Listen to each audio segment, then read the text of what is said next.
नैतिकता के आधार पर तय नहीं कर सकते। आप ये कहेंगे महाराज आप ये क्या उल्टी बात कह रहे हैं।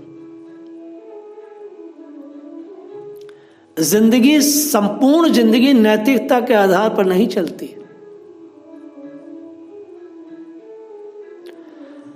अगर आप नैतिकता की ज्यादा बात करेंगे और सोचेंगे कि इसी पर आपकी जीवन की धुरी चले तो ये एक अधूरी बात होगी, ये एक अधूरा विज्ञान है।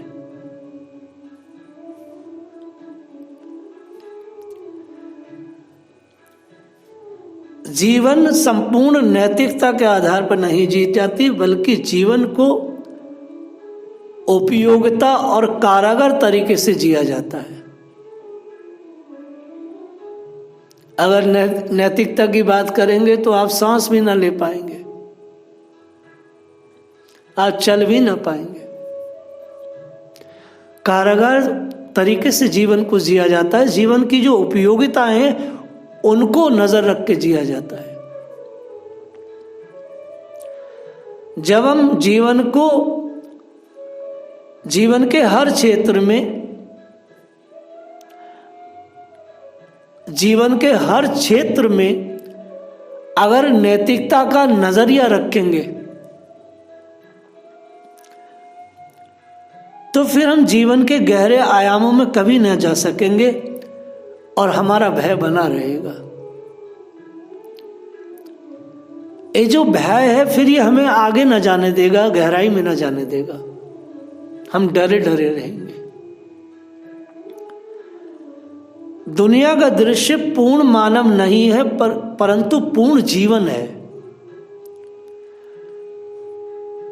देखिए ये लता पता, पुष्प, कीट पतंग, पशु पक्षी, पेड़ पौधे, ये सब जीवन है।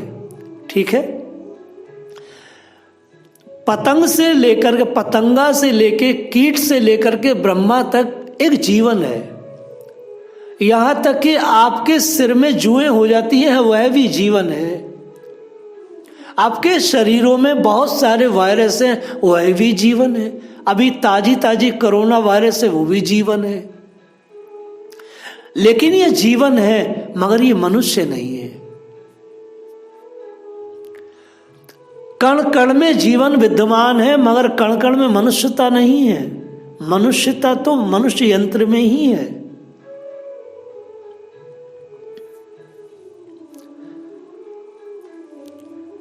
संपूर्ण जीवन शैली, संपूर्ण जीवन मनुष्य नहीं है। मनुष्य एक अलग वस्तु है। इसलिए नैतिकता के आधार पर जिंदगी नहीं जी जा सकती, उपयोगिता के आधार पर ही जीवन का धारणा है। आप लोग पृथु महाराज के चरित्र को सुन रहे हैं। 99 यज्ञों की उपयोगिता थी, 100वें यज्ञ की उपयोगिता नहीं थी। इसलिए वो नहीं हो सकता था। जब आप किताबों के जरिए, यूट्यूब के जरिए और मुल्ला मौलवी पंडित वगैरह वगैरह इनके जरिए ईश्वर को खोजेंगे, ईश्वर का एड्रेस पूछेंगे तो उलझते जाएंगे। आप लगातार उलझते जाएंगे क्योंकि धर्म के रूप, जो रूप है, मजहब है, रिलीजन है, जितनी किताबें हैं, आप देखेंगे कि एक मजहब तो ऐसा है अगर उसकी किताब से अलग कुछ भी कहेंगे, मानेंगे तो आपको मार दिया जाएगा। और दूसरा मजहब, रिलीजन ऐसा है, ईसाई, अगर उसकी किताब को नहीं मानेंगे तो आप जो है अशुद्ध हैं और आपको जो है स्वर्ग नहीं मिलेगा। ये बकवास किताबें। अब आप अपने शास्त्रों में भी जाएंगे, जो भारतीय दर्शन है, तो भारतीय दर्शन के अनुसार आप भगवान को खोजेंगे, ईश्वर को खोजेंगे तो भी उलझ जाएंगे। षट दर्शन विशारद के पास जाएंगे तो उलझा देगा, तत्वज्ञानी के पास जाएंगे तो उलझा देगा, किसी वैष्णव के पास जाएंगे उलझा देगा, आप शाक्त संप्रदाय पे जाएंगे तो उलझा देगा। यूट्यूब, फेसबुक पेज इत्यादि कहीं से जोड़ करके आप ईश्वर को खोजेंगे तो ये सब आपके दिमाग में उलझन ही पैदा करेंगे, आपको कुछ प्राप्त नहीं होगा। तो क्या शास्त्रविद जीवन जीना छोड़ दे? नहीं नहीं। किताबों का काम क्या है? पवित्र दर्शन किसे कहते हैं? पवित्र दर्शन उसे कहते हैं जब आप दर्शन को पढ़ लें, समझ लें, सीख लें, सुन लें। वह दर्शन ये आजादी दे कि अब आप अपने अंदर जाके खोजें उसे। और हर मनुष्य की खोज अलग होती है। इसलिए दर्शन ने कह दिया, भारतीय दर्शन ने कहा, जितने मनुष्य उतनी भक्ति। लेकिन जब आप किताब के जरिए ईश्वर को खोजते हैं तो आप उलझ जाते हैं। लेकिन जब आप उस दर्शन को दक्षता से पढ़ करके जब आप अंदर खोजते हैं तो आपको एड्रेस मिल जाता है। यह है भारतीय दर्शन में और मजहब रिलीजन में अंतर है।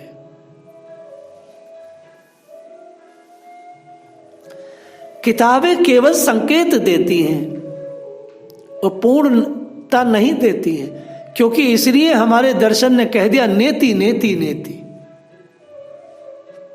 वो केवल एड्रेस देती है। पूर्णता के लिए आपको अपने अंदर जाना पड़ेगा। इसलिए मुझे इतना बकवास लगता है कि लोग कहते हैं मैं पाठ करता हूं, ये करता हूं, वो करता हूं। अरे क्या पाठ करता है रे मूर्ख? अब हो गया ना, केवल शास्त्रों को पढ़ना है, समझना है, सीखना है, उसके बाद अंदर खोजना है। वो पहाड़ों पे नहीं मिलेगा, झरनों में नहीं, नदियों में नहीं, मंदिरों में नहीं, वो आपके अंदर बैठा वहां मिलेगा। और जिसने भी पाया अंदर पाया। श्रीमद् भागवत स्पष्ट कह रही है। और पृथु महाराज के चैप्टर में बार बार सनकादि ऋषियों ने जो लास्ट मोमेंट का उन्हें प्रवचन दिया है उसमें स्पष्ट कहा है, राजन निर्गुणवादी बनो। इसका उपसंहार ही निर्गुणता पर है, साकारता पे नहीं। अब आप समझ रहे हैं ना कि जीवन नैतिकता के आधार पर नहीं जिया जाता, जीवन उपयोगिता के आधार पर जिया जाता है। जीवन अवैध और वैध की शैली पर नहीं जिया जाता, जीवन जिया जाता उपयोगिता पर। क्या वैध है क्या अवैध है ये बकवास है। जीवन उपयोगिता पर धारण किया जाता है।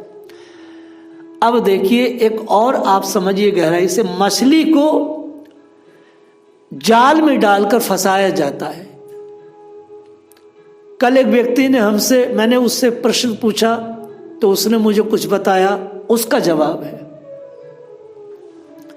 मछली को जाल में डालकर फंसाया जाता है, उसकी उपयोगिता है।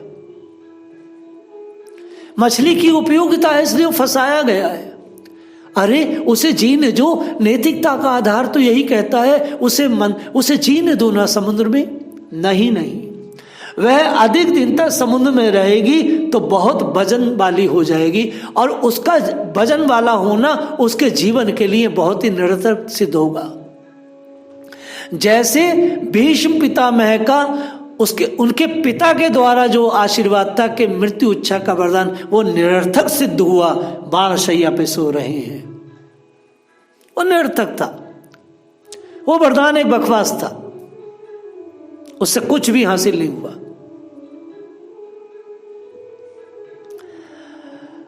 अगर मछली ज्यादा दिन तक समुद्र में रहेगी तो क्या करेगी? छोटी छोटी मछली खा के अपने आप को मेंटेन करेगी, बहुत बड़ी हो जाएगी, मोटी हो जाएगी, फिर उसको कोई बड़ी मछली खा लेगी। तो उस मछली की उपयोगिता यही है कि वो अपने जीवन की उस दुखद घड़ी को सुखदता में बदले। उसकी उपयोगिता यही है, वो किसी का भोजन बने। क्योंकि भागवत कहती है, उत्तरा जी कह रही हैं, एक जीव दूसरे जीव की मृत्यु का कारण है और एक जीव दूसरे जीव का आहार है। जीवन नैतिकता के आधार पर नहीं, जीवन उपयोगिता के आधार पर जिया जाता है।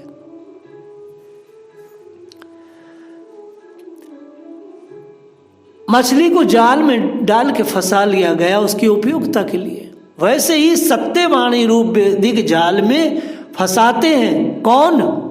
जो सत्पुरुष है, जो सत्पुरुष हैं, जो तत्वज्ञानी हैं, वो स्त्रियों को, पुरुषों को अपने उनकी उपयोगिता को सिद्ध करने के लिए अपने भाव भंगिमा और अपनी वैदिक वाणी रूपी वैदिक जाल में फंसा करके उन्हें भगवत कार्य में लगाते हैं। अब फंसाने में नैतिकता कई बार इधर उधर हो जाती है, फंसाने में केवल उपयोगिता ही देखी जाती है। उपयोगिता का लक्ष्य करके ही जीवन जिया जाता है। संपूर्ण जीवन नैतिकता के आधार पर कदापि नहीं जिया जा सकता।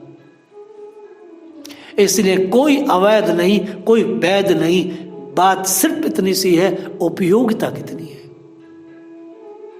उपयोगिता कितनी है।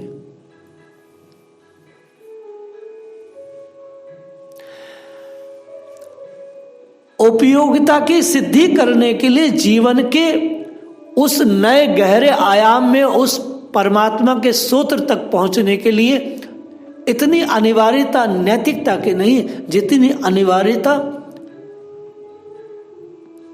उपयोगिता की है। नैतिकता का ज्यादा नाटक करने के कारण क्या होता है, बहुत नाटक किया भीष्म पितामह ने नैतिकता का, कितना बुरा हुआ। उपयोगिता देखी जाती है, उपयोगिता, हम उपयोगिता देखें, नैतिकता नहीं। नैतिकता पर्सनली है। जब समाज की बात आए, जब भगवान की बात आए, तो उसमें सारी चीजों को सुहा करना पड़ता है।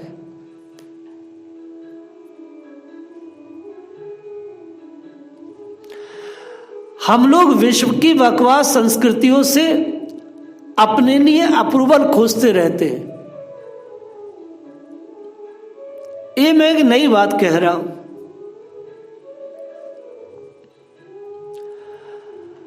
हम नैतिकता का ड्रामा भी सिर्फ इसलिए करते हैं अप्रूवल रहे,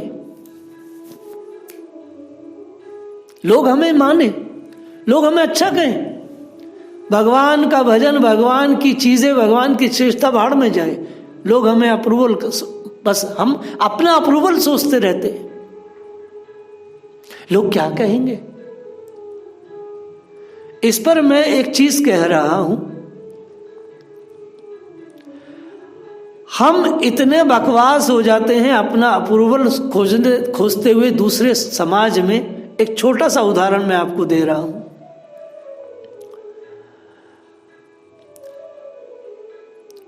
विश्व की जितनी भी संस्कृतियां हैं, जिसमें ईसाई और मुसलमान बहुयात हैं, इन बकवास संस्कृतियों में हम अपना अप्रूवल सोचते हैं। इनके समुदाय में हम अपना अप्रूवल सोचते हैं। कैसे? ईसाइयों और मुसलमानों के जब पर्व आते हैं तो हम उनके जैसा बनने के लिए का नाटक करते रहते हैं। क्रिसमस से हमारा कोई सीधा संबंध नहीं, हमारा कल्चर नहीं, फिर भी हम अपने घरों में क्रिसमस मना रहे हैं, अप्रूवल खोज रहे हैं। नहीं नहीं, हम विश्व समुदाय के साथ हैं, हम आपके जैसे हैं। ये बकवास है, ये बहुत बड़ी बकवास है। हमने अपने आप को इतना चेंज कर लिया अप्रूवल खोजने में उन मुसलमान और ईसाइयों के साथ कि हमने अपने पहनावे छोड़ दिए, ईसाइयों के पहनावे स्वीकार कर लिए, भाषा छोड़ दी, खान पान बदल लिया, यहां तक कि हमने अपना रहन सहन तक बदल लिया। पता कैसे? एक बच्चों जैसी सोच है, ये बिल्कुल एक बच्चों जैसी सोच है। हिंदू बिल्कुल बच्चों जैसी सोच में जी रहा है पिछले 1000 सालों से। 1000 सालों से हिंदू बच्चों के जैसे सोचे और अपने को छोटा मान बैठा है। मलेच्छों से, ईसाइयों से को बड़ा मान बैठा है, उन्हें श्रेष्ठ मान बैठा है और उनके जैसा देखने बोलने की जैसे होड़ लगी रहती है। और हम में से हर और व्यक्ति अपने धर्म को कोसता रहता है, उसको बुरा मानता है, हे दृष्टि से देखता है। हमने अपने पहनावे छोड़ दिए। आप विचार करो, संसार में पहली बार जब यहाँ पर अंग्रेज आए, पहली बार किसी भारतीय ने उनका जो है वो पहनावा पहना, पैंट और शर्ट कैसे लगे होंगे। आज वो जोकरों जैसा पहनावा पूरा विश्व पहन रहा है। हमारा वो धोती कुर्ता सब समाप्त हो गया। जैसे तैसे साड़ी रह गई है, लेकिन हम पहन तो उन्हीं की चीजें रहे हैं।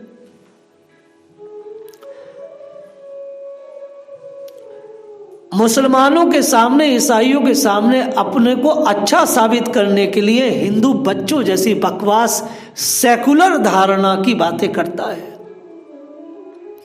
ताकि विश्व समुदाय उसे स्वीकार करे और उसे श्रेष्ठ माने। ये एक बचकानापन है। बोले नैतिकता का आधार कहता है, सर्वधर्म समभाव का आधार कह रहा है कि भाई हमें सबके साथ चलना पड़ेगा। विश्व में ईसाई क्रिसमस मना रहे हैं, हम भी मनाएं। लोग ईद से हमारा मतलब नहीं, मगर ईद मुबारक कर रहे हैं। क्रिसमस से हमारा मतलब नहीं, नया साल 1 जनवरी है, इसका ईसाइयों से संबंध है, हम लोग कर रहे हैं एक दूसरे को। एक नई चीज चली है, हम लोग कोई मरता है तो रिप कहते हैं, रिप, RIP रिप। वो रिप का मतलब ही नहीं जानते। वो रिप ईसाइयों का है, उनकी भाषा का है। उसका अर्थ होता है ये आत्मा रेस्ट में चली गई, ये कब्र में रेस्ट में है। अब जब कयामत होगी तो ये सारे के सारे मुर्दे उठेंगे और उठ करके इनका हिसाब होगा। रिप का अर्थ ये होता है। ओम शांति का अर्थ क्या होता है? ओम शांति का वैदिक अर्थ है कि ये आत्मा अब अपने आगे के गंतव्य पे चली गई है, नया शरीर प्राप्त किया है। तो हमारा ओम शांति से अर्थ है, हम रिप कह रहे हैं।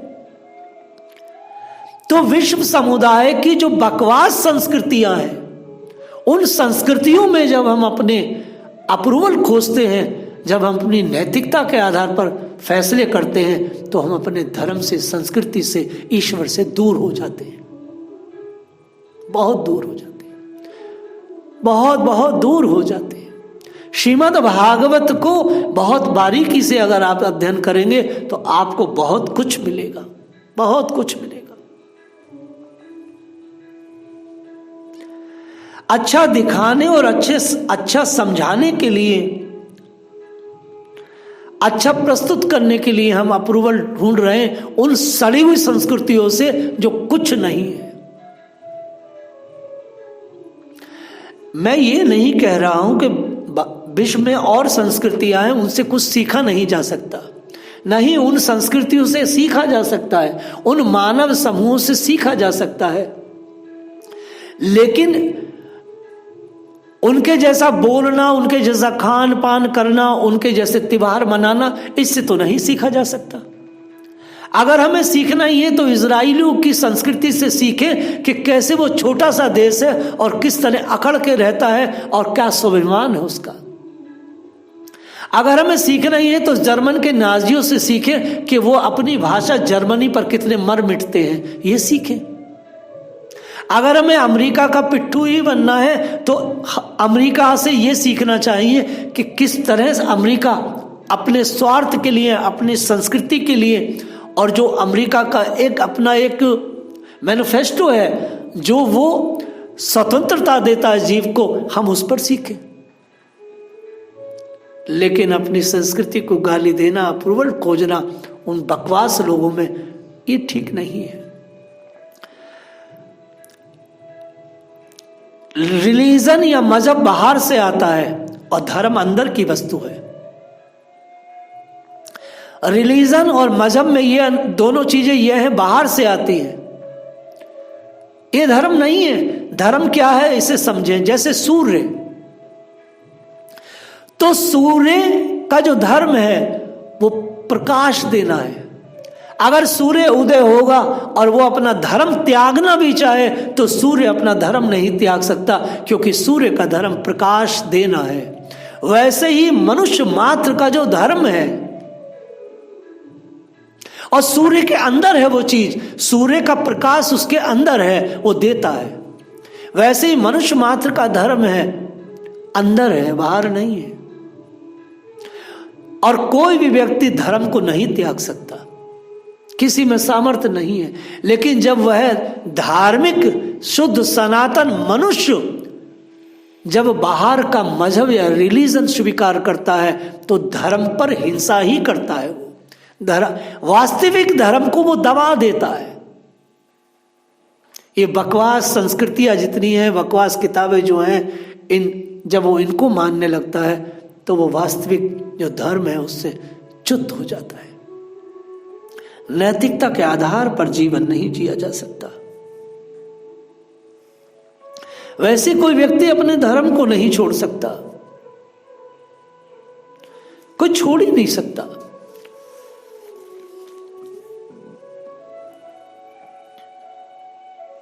क्योंकि धर्म कोई छूटने वाली चीज नहीं है, उसे दबा दिया जा सकता है, वो चिंगारी अंदर रहती है। 7.5 अरब मनुष्यों के लिए बस एक ही संदेश है भागवत के अनुसार। ये जितनी किताबें हैं, जितनी धार्मिक वस्तुएं हैं, ये सब चीजें हैं, ये केवल सही सटीक कौन सी है जो आपको अंदर ले जाए, आपके अंदर आत्मा में ले जाए। रिलीजन और मजहब आपको बाहर ले जा रहे हैं, वो अंदर नहीं ले जा रहे हैं, वो हिंसा फैला रहे हैं। लेकिन भारतीय दर्शन आपको अंदर ले जा रहा है। आपसे कहता आप पढ़ लिए, आपने शास्त्रों को देख लिया, अब आप अंदर खोजें। लेकिन अभागापन ये है कि हम पढ़ने के बाद हम मंदिरों में और मठों में और नदियों में, नालों में और पहाड़ों पर जाकर के उन्हें खोजने लगते हैं। बस यहीं से सबसे बड़ी खराबी पैदा होती है, यहीं से भटकाव पैदा होता है।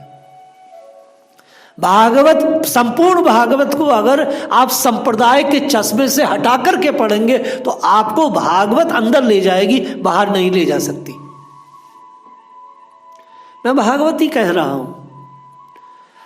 आप जब भागवत पढ़ेंगे तो आपको वो अंदर ले जाएगी। आप जब रामचरितमानस पढ़ेंगे तो वो आपको अंदर ले जाएगी। आप जब उपनिषद पढ़ेंगे तो वो आपको आपके अंदर ले जाएगी, वो बाहर नहीं ले जा सकती है। लेकिन जब आप संप्रदाय के चश्मे से पढ़ते हैं तो फिर आप, बस यही से सारा मतभेद है।